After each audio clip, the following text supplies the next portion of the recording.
As tensions escalate in the Middle East, the world watches closely. The recent military actions by Israel and Rafah have raised significant international concerns and questions about the limits of U.S. support. I'm here to break down the complex situation and what it means for global diplomacy. Just days ago, Israeli forces intensified their operations, pushing deeper into the town of Rafah. This movement followed a distressing airstrike that ignited a major fire, tragically killing dozens of Palestinians sheltered in a tent camp. The imagery of Israeli tanks rolling into central Rafah marks a profound escalation in the conflict, one that has not been witnessed before in this area. The reaction from the international community has been one of alarm and condemnation, particularly concerning the loss of civilian lives. Amidst these developments, the White House made a crucial statement.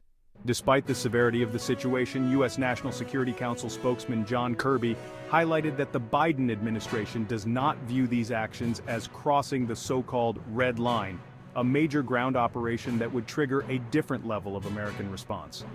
The term red line is heavily loaded, often signifying a boundary that, if crossed, will result in severe consequences. However, in the realm of international politics, these lines can sometimes become blurred, subject to interpretations that fit within broader strategic objectives. Kirby's remarks underscore a delicate balance, supporting an ally while trying to mitigate wider escalation in humanitarian crises. On Israeli radio, National Security Advisor Tzachi Hanegbi's comments were telling.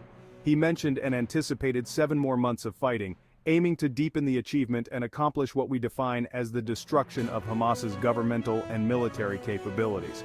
This statement hints at a long-term strategy that goes beyond immediate tactical gains.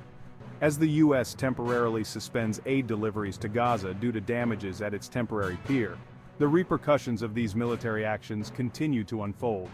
The suffering of displaced civilians in Rafah and the strategic implications for Israel and its allies highlight the complexities of warfare where military tactics, political rhetoric, and human narratives intersect. In conclusion, while the Biden administration maintains that Israel has not crossed the definitive red line, the situation remains fluid. The geopolitical landscape is fraught with moral and strategic dilemmas that will undoubtedly influence future actions and international relations. This is a developing story, and as it unfolds, the world remains watchful. The balance between military objectives and humanitarian concerns continues to challenge leaders and communities worldwide.